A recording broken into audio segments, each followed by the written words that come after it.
You tapped in, no filter, no fluff, real rap every time. Yeah, we talking about health from the boardroom moves to the barbershop facts. We keep it 100, never turning our backs. Mine sharp like a suit with the fade on point. Every convo cut deep, this ain't just for the joint. It's the culture, the hustle, the game and the grind. You looking for truth, then you came to the right line. Keeping it 100. Facts versus feelings. Keeping it 100. Truth with no ceilings. Keeping it 100. No cap, just vision. We speak it, we live it. Your health is our mission. Keeping it 100. Facts versus feelings. Keeping it 100. Truth with no ceilings. Keeping it 100. No cap, just vision. We speak it, we live it. Your health is our mission.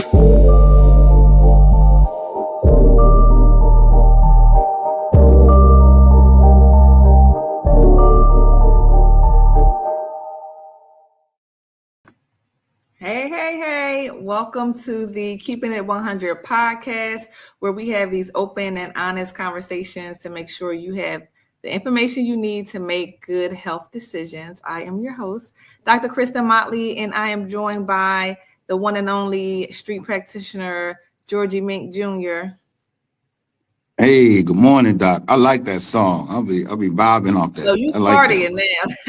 Yeah, I like that. Always get me in the mood. Good morning. Yeah.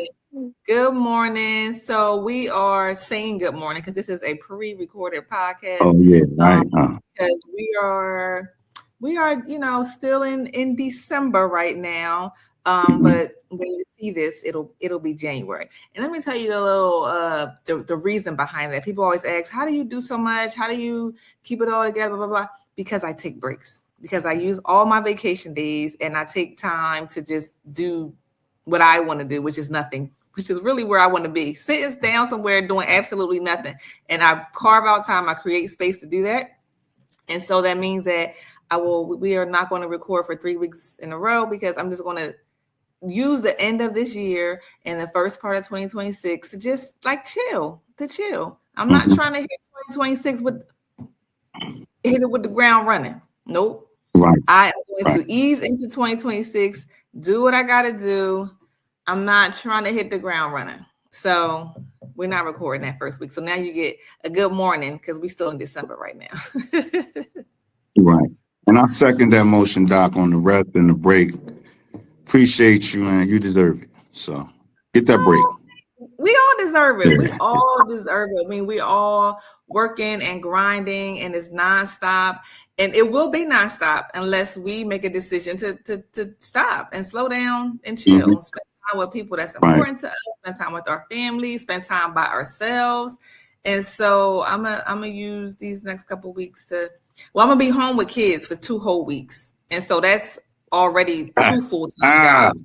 And so that's why I need that extra week kicking off 2026 when they back in school to really just chill and not be running all over the place.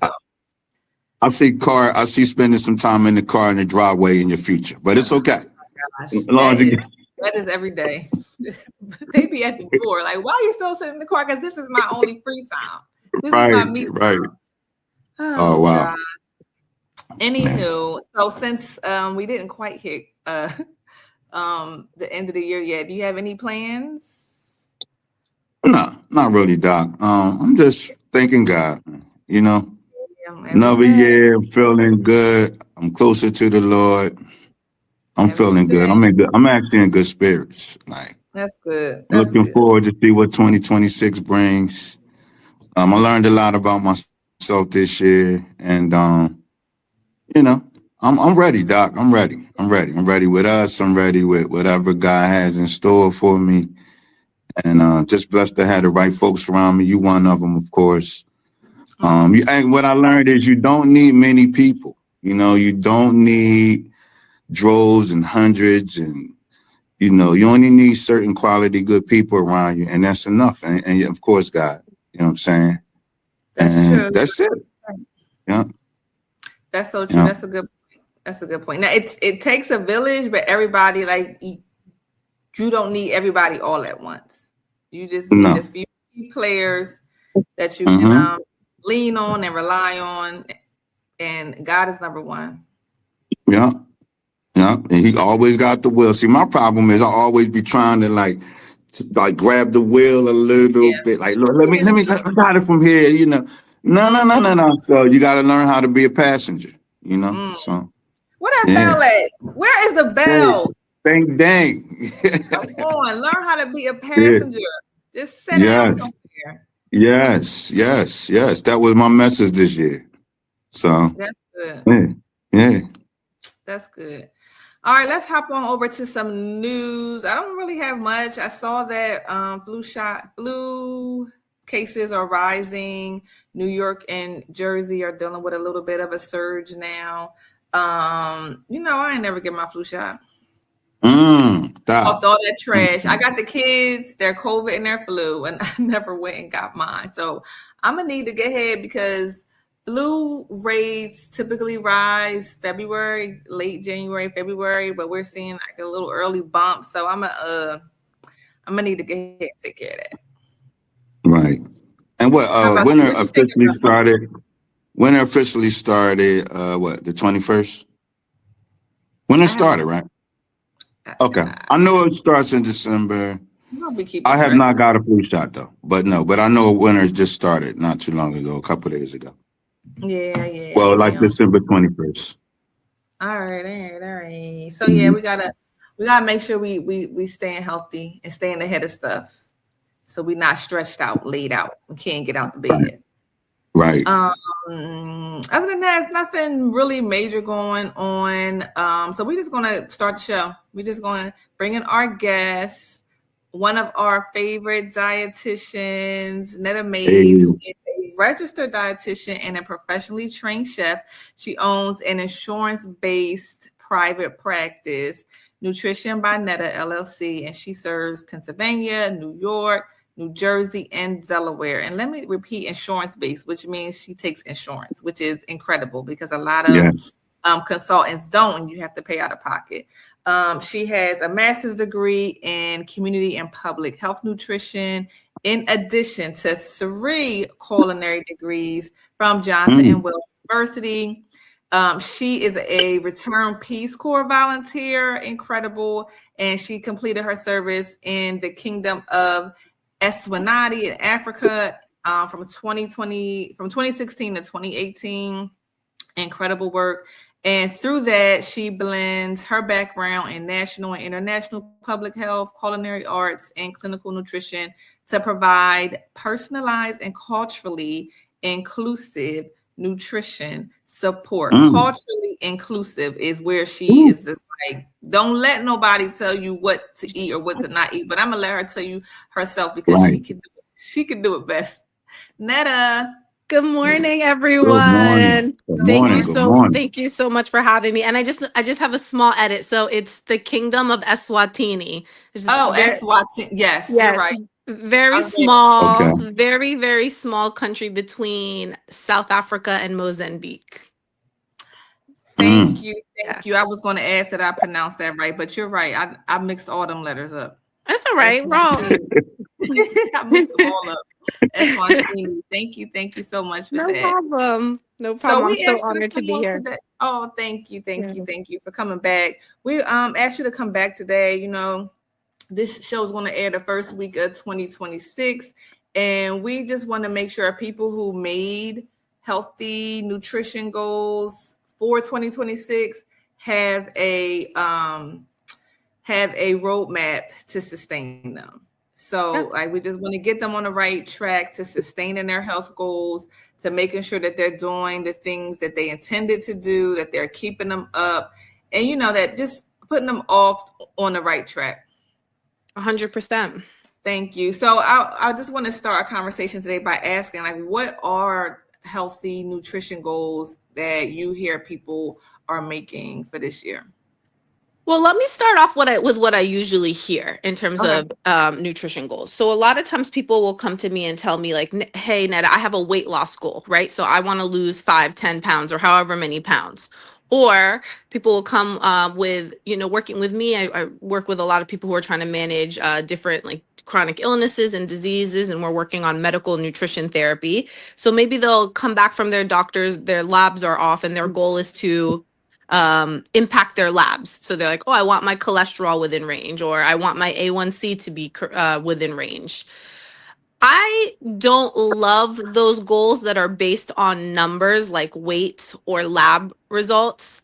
So when I hear those goals, I'm like, great, okay, let's take them, but let's break them up a little bit where we can focus more on the actions and the activities that are going to lead to those results. Because there's a million ways to lose weight, but a lot of those ways are actually really unhealthy. And even if the weight goes down on the scale, your health is also going to be declining because you didn't lose the right type of weight, or the weight in a beneficial way for your health. So I like to focus the goals on the actions and the activities that are going to result in maximized health, and kind of break up into like mini steps that larger goal of, I want to, have impact on my weight, or I want to have impact on my labs.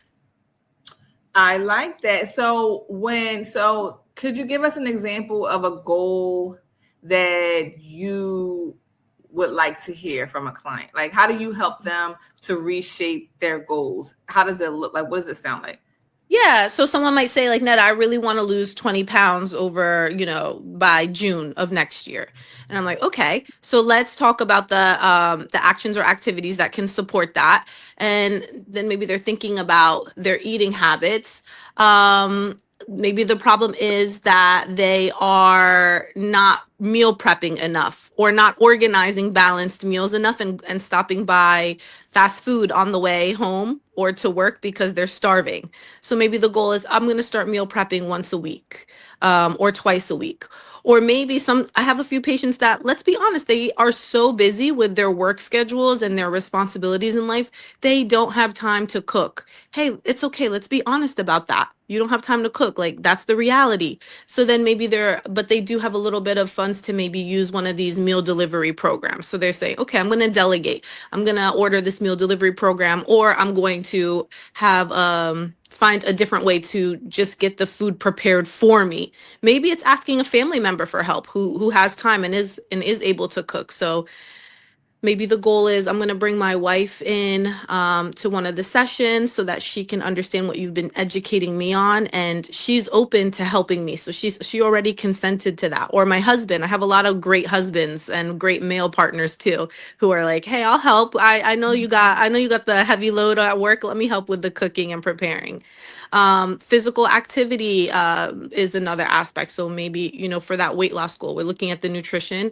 Maybe we're also looking at physical activity. I haven't been that physically active. I'm going to start walking a few more times a week. We don't need to do anything crazy to have really strong results. So with the physical activity, I love to see 150 active minutes per week. And so we're going to do walking as our activity, walking is so powerful. We're just going to try to walk like we're catching the bus. So we're just a little bit at an elevated level.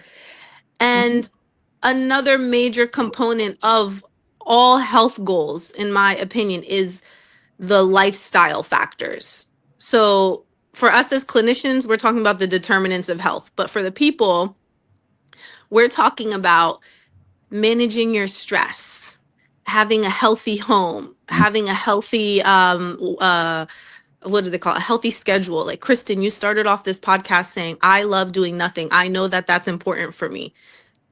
That is very important for your health goals as well. If you are running on fumes, it doesn't matter if you get the nutrition and the physical activity in order. We might not see the results we're looking for because your body is just under too much stress to see the impacts.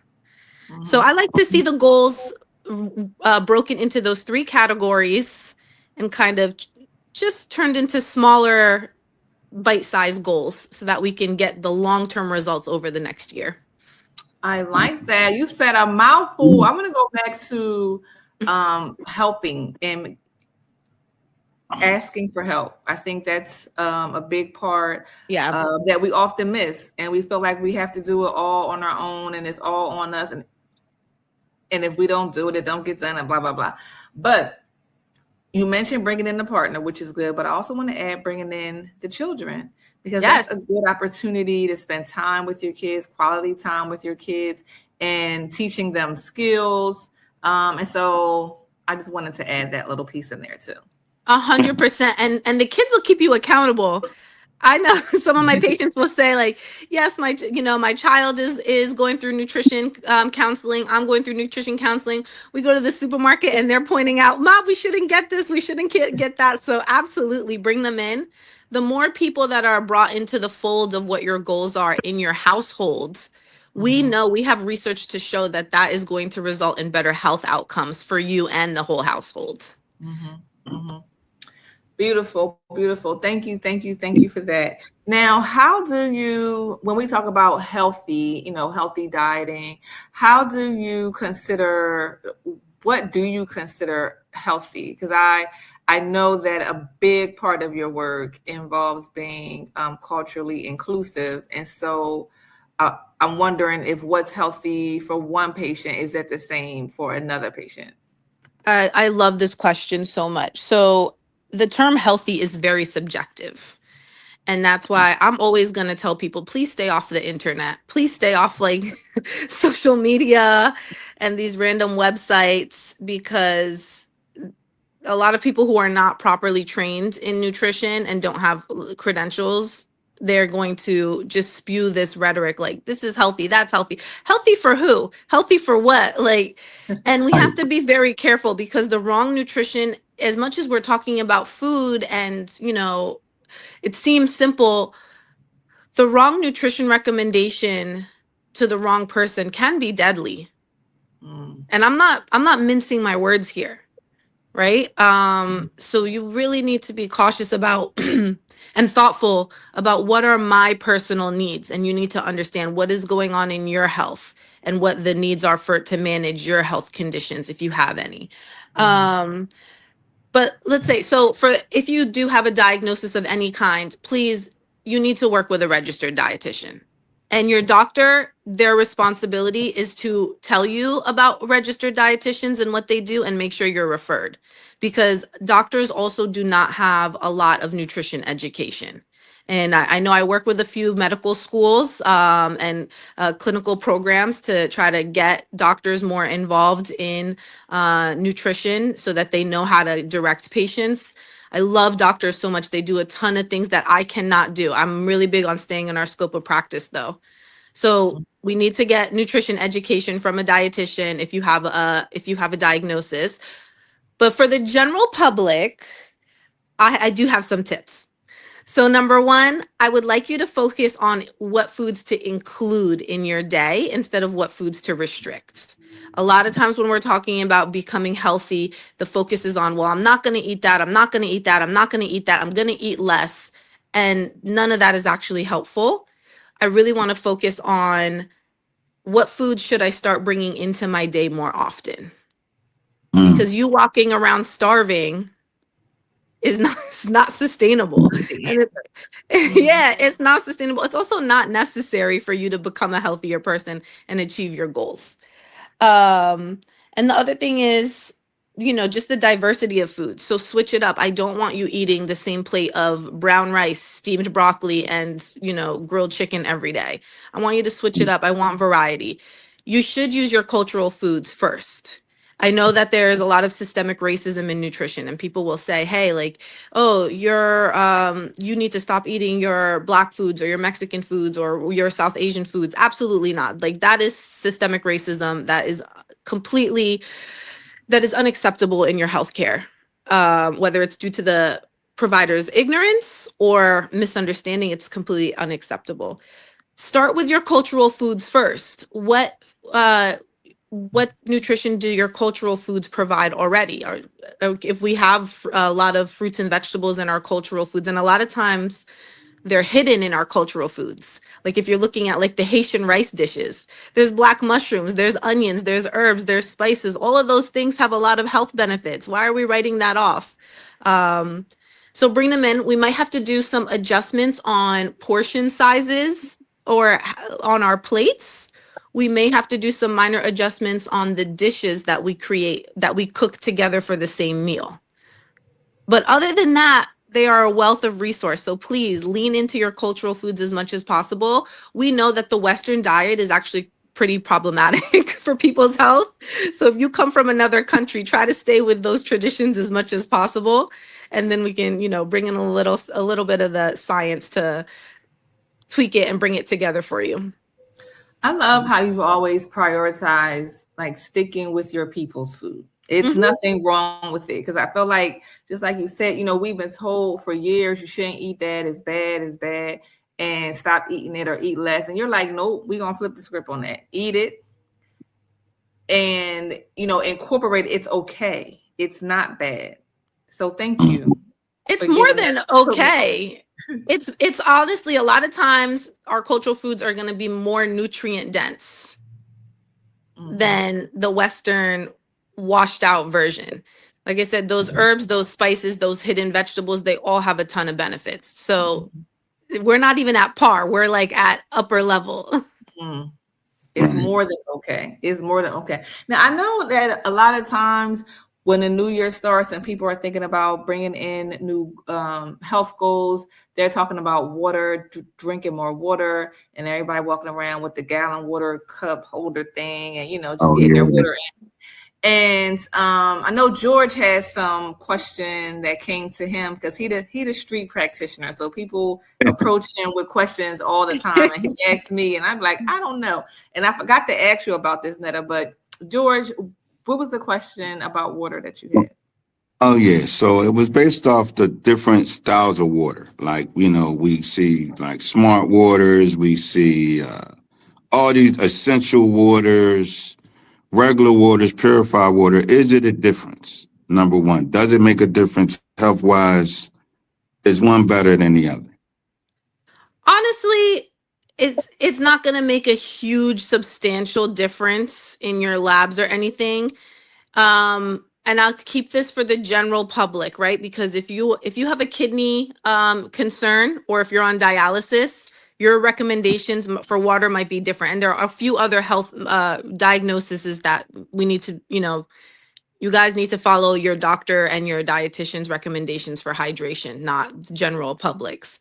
What I would say is just focus on how you can get your water goals. I actually don't care if it's like, we're doing alkaline water or spring water. I mean, as long as it's not polluted in your community. Right.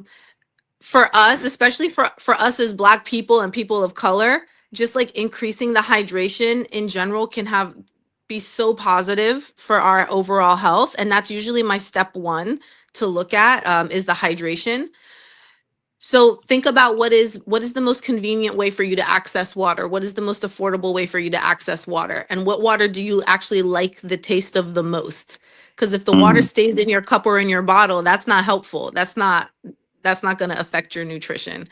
So general recommendations are half your weight in ounces. So if you weigh 180 pounds, then we're looking at a goal of 90 ounces of water per day. And however you can get that in, let's get that in.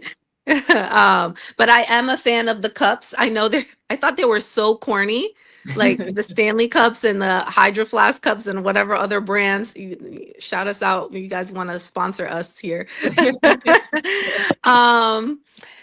I thought they were so corny, and my best friend, who is she's also an amazing Black dietitian, came and she's like, Ned, I got you this cup. And I was like, okay, I'm gonna try it. And it really did help me with my hydration, especially with the straw. I found that the straw is more helpful for me than the closed container where I have to twist the top. So reflect on your needs, like what helps you to drink more water and get to those hydration goals. But water is very helpful, so let's start there. Love it. So wait, I gotta do a little conversion. You said if you weigh 180 pounds, 90 ounces, and how many was that right? Are in the cup? Yeah, no. I'm just trying to think about how many ounces are in the cup. Is 8 ounces in the cup? 8 ounces in, and when they say 8 ounces in a cup, that's like a baking cup. That's like a measuring cup. A lot of your cups in your pantry they could be 10 ounces. They might be 12 ounces. You can usually look at the bottom of your cup or your vessel, and it will say the number of ounces right on the bottom. Okay. So then if I do 90 divided by 8, that's like about 11 or so cups of water a day. So that I can measure. Yes. Okay, that's not bad. I was like 90 ounces. That sounds like a lot. I had to do the math. So It's that's not too bad. you know those Stanley cups that everybody's carrying around right now? Yeah. Mhm. Those are usually 40 ounces. Oh, okay. So 2 of Oh, those. wow. Yeah, Okay. so 2 of those plus a little bit more. And Okay. you are getting some water. Listen, you are getting some water from places like fruits and vegetables. Yep. If you're Mhm. drinking, especially decaffeinated tea, you're getting some water there. So there are a few other places that you're also going to get water from in your diet naturally. Naturally. Yeah. Okay, that's a good point. That's a good point. And I like that you mentioned the straw because George got me a cup for Christmas and So it has a nice. straw on it. And I've been using it. And I'm like, I drink more water when I use this straw. And I never Yeah. thought about that before. I said the same thing. I was like, me and her were talking, me and my bestie, and we're like, wow, so we just been walking around dehydrated this whole time. And you guys can't see me today, but I'm like extra pregnant. I'm like in my last month, and it is so helpful, like just having it on my desk, especially when I have meetings. Mhm. I don't spill all over my shirt because sometimes I'm a little messy. And I'm staying Yeah. hydrated, so it has been helpful.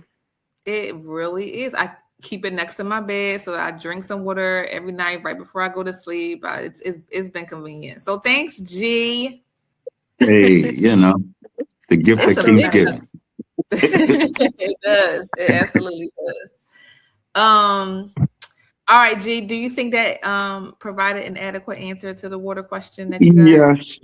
Sounds Yes. good? And it was helpful to know that you drink how much water you drink according to your weight.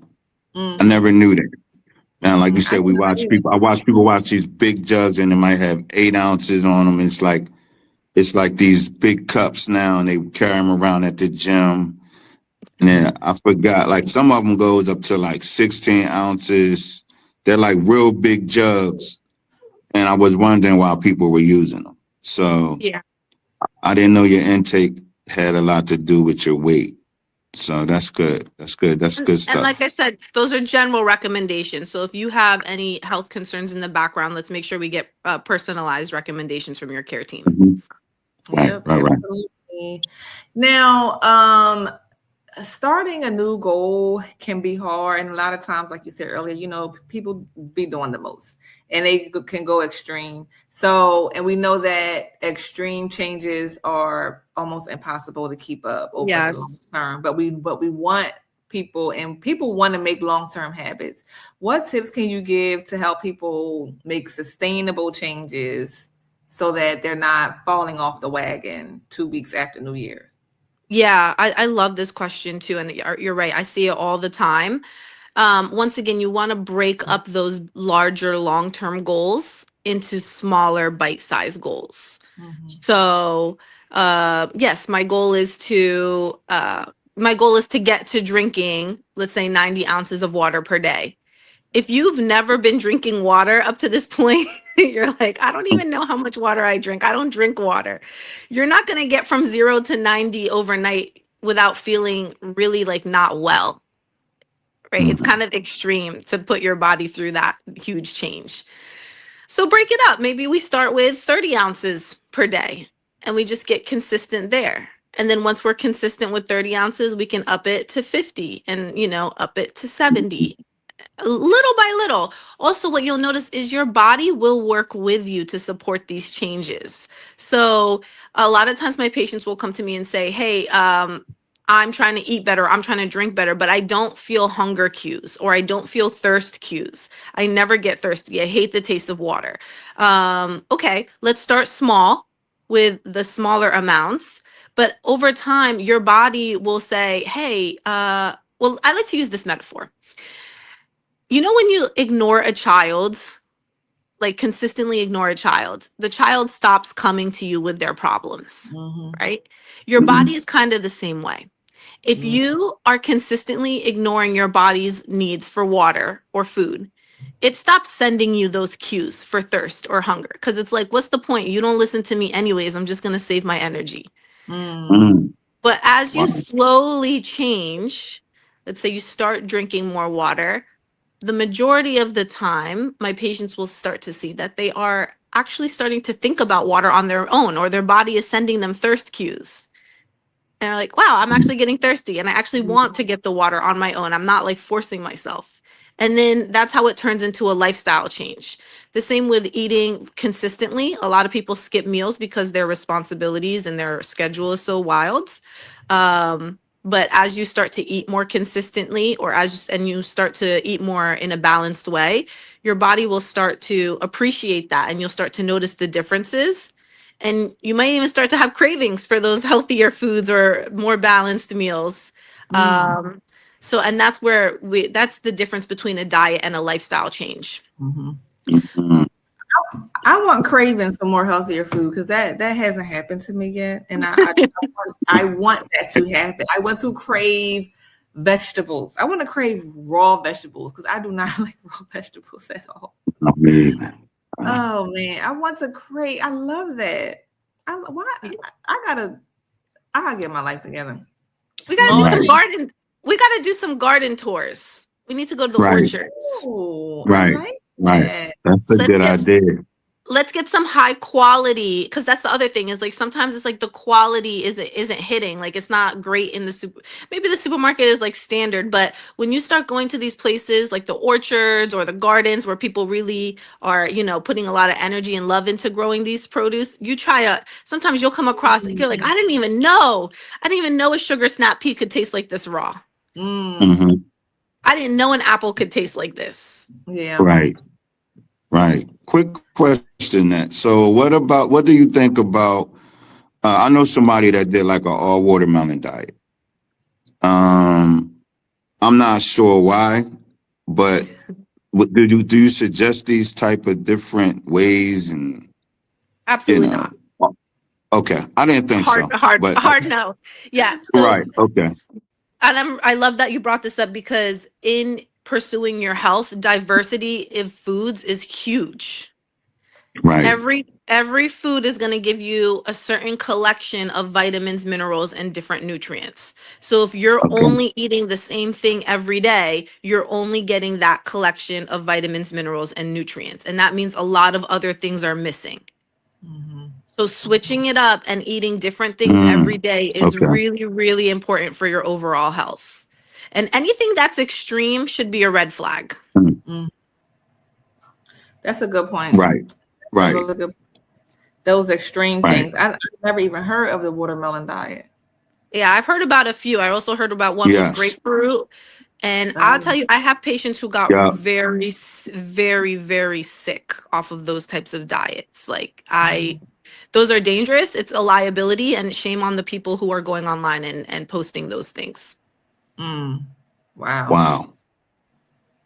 One of them is my friend, but okay. I'll be calling him after the show. Call them. Tell them to delete Instagram Wow. and TikTok immediately. Right. Wow. Yeah, the internet Okay. is a dangerous place. I know earlier you mentioned we talked about prepping and meal prepping and planning ahead of time. Could you give us some tips on how to do that effectively? I think earlier you mentioned involving the family. Anything else? Yeah. We can even do a whole podcast on meal prepping. So I would say be realistic about where you are. Do you have time to cook or don't you have time to cook? And don't feel shame for either answer. Let's just give a real answer. Okay. If you do have time to cook, let's look at our schedule and see what, how we can sort it out. I see a lot of people do really well with maybe they'll meal prep twice a week for a few days. Also be honest about how long you want to eat the same food for. So don't meal prep for a whole week when you're like, I only can eat the same foods for 2 days and then I get tired of it. Or I only can eat the same foods for 3 days and then I get tired of it. I just would say pick your starch, pick your protein, and pick your fruits or vegetables. And then make sure that each plate that you're meal prepping for yourself has an assortment of your starch, protein, and your fruits and vegetables. I'm a big fan of the frozen. There's nothing wrong with frozen fruits and vegetables. They're really convenient. Also, we need to, once again, talking about the determinants of health, fruits and vegetables, a lot of my patients are having issues with right now with the decrease in quality because of the policies towards immigration. A lot of people are afraid to go to work right now with what's happening with immigration. And I want you to know, I as a dietitian do not agree with it. Every human being is a human being. There's no such thing as an illegal human being, but people are afraid for their lives. And it is definitely, we're seeing it in the food chain, buying fruits and vegetables that are going bad quickly. And I think that it's probably going to get worse as time goes forward. So lean on the frozen ones. That gives you a little bit more control. So frozen fruits, they're already cut. They're great for smoothies. Frozen vegetables can also be used, maybe not in every single culinary dish, but it's a great option. There's nothing wrong with it nutritionally. If you're going to use canned options, just make sure to rinse them off so that you can get rid of that extra salt. Beautiful. Beautiful. Oh, good My stuff. last thing is I wanted to go back to the physical activity. Earlier you talked about walking being enough, and I love that, because that's all I'm willing to do is walk. I'm not willing to do anything else except for walk. So that fits right up my alley. But you said about 150 minutes a week, and I'm wondering, do we need to do that in 20 or 30-minute chunks throughout the week, or how should that look? Honestly, I mean, I don't specialize in physical activity, so my recommendations around that are very limited. I'd say feel free to reach out to a certified personal trainer if you have more in-depth questions, or physical therapist. Okay. But my biggest thing is, let's be real. How can you fit it in? Let's start there. So if it's, some people have time during the week and they're saying, okay, I can do 30 minutes 5 days a week. That's great. And other people are like, I definitely don't have any time during the week, so I'm just going to do a couple of longer walks on the weekend. The most important thing to focus on is just getting that physical activity in. I think a lot of times when it comes to these annual goals, people are so focused on perfection. Just get started. It's okay if it's not perfect. Let's just get started. Let's just do it how we can, and that can yield really significant results. Beautiful. That definitely makes it doable. Any final tips you want to share with our listeners? Yeah, I did. So one of the goals that, if you're, for the general public, who are just trying to get started with their health journey, one of the recommendations that I can say to maybe start with, if you don't have any other diagnoses, is look at your water intake. And then, so step 1, water. And then step 2, that I think would really help the community, especially us as healthy Black people, as healthy people of color, is looking at your fiber intake. So fiber comes from fruits, vegetables, and whole grains. Now, what I see, it's kind of been trending online, the fiber intake, but what I see go wrong with people doing it just from online is they're taking a lot of fiber without doing the water first. So step 1, I want everyone to work on their hydration. And then step 2, I want people to add more of the fiber from the fruits, vegetables, and whole grains. And there's a ton of benefits there for our heart health, our digestive health, even seeing better control of cravings. There's just a lot of goodness that can happen from that for us as a whole. But that would be a place that I would recommend to look at first if you're trying to think about, what should I do for my New Year's goals, or what should I work on over the next year?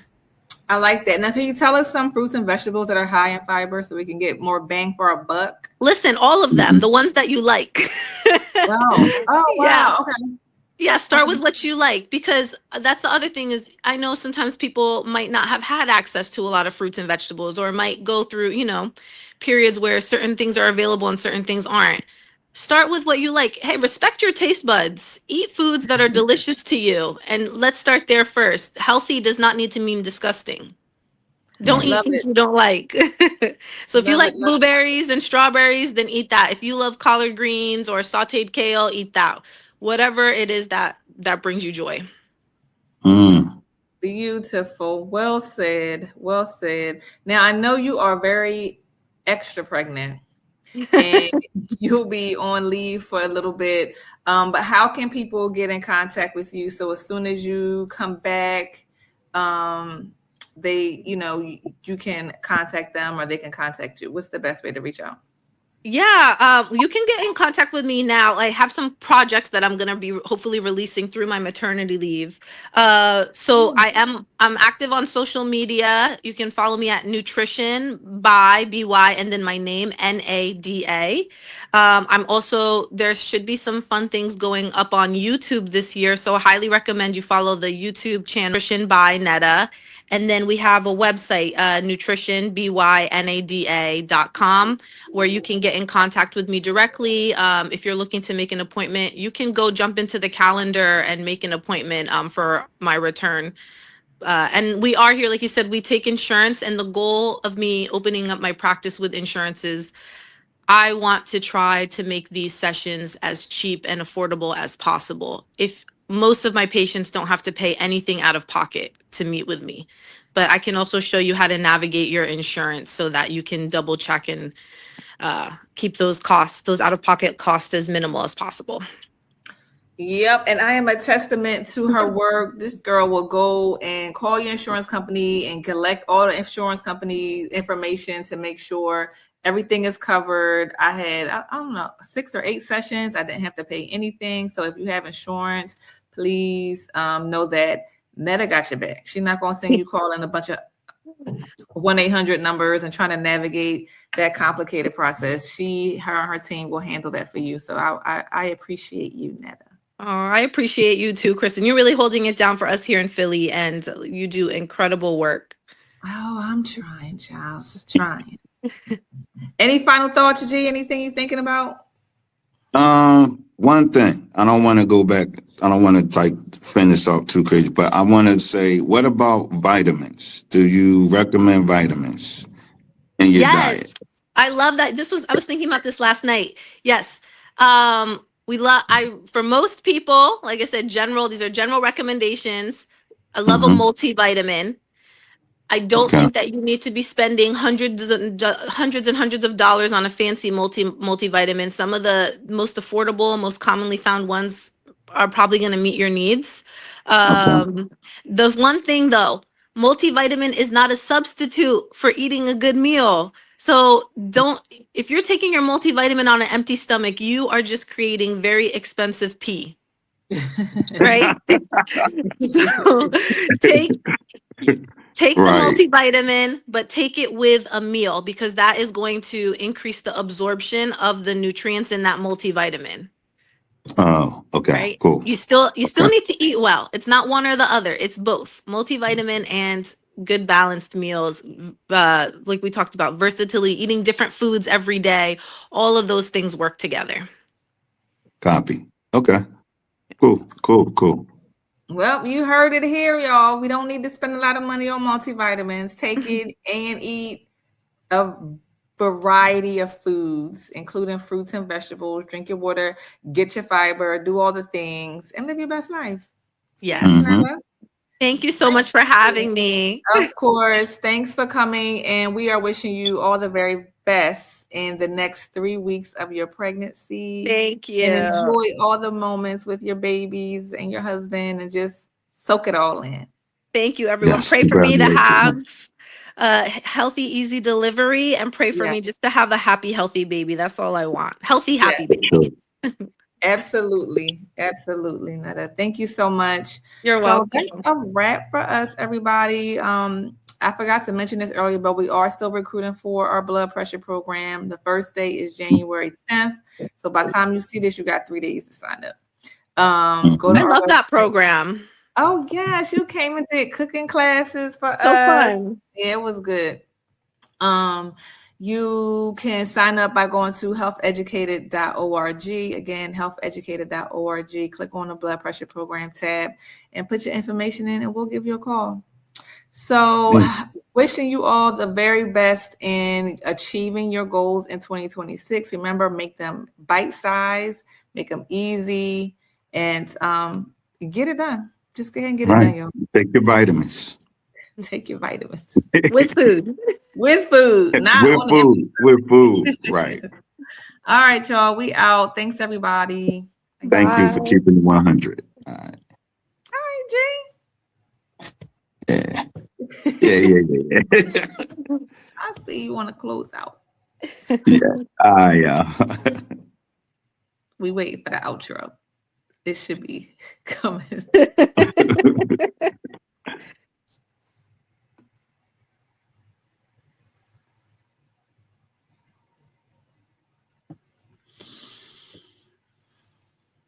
I wonder if he put us on mute. All right. I stepped out. No, he's sitting there.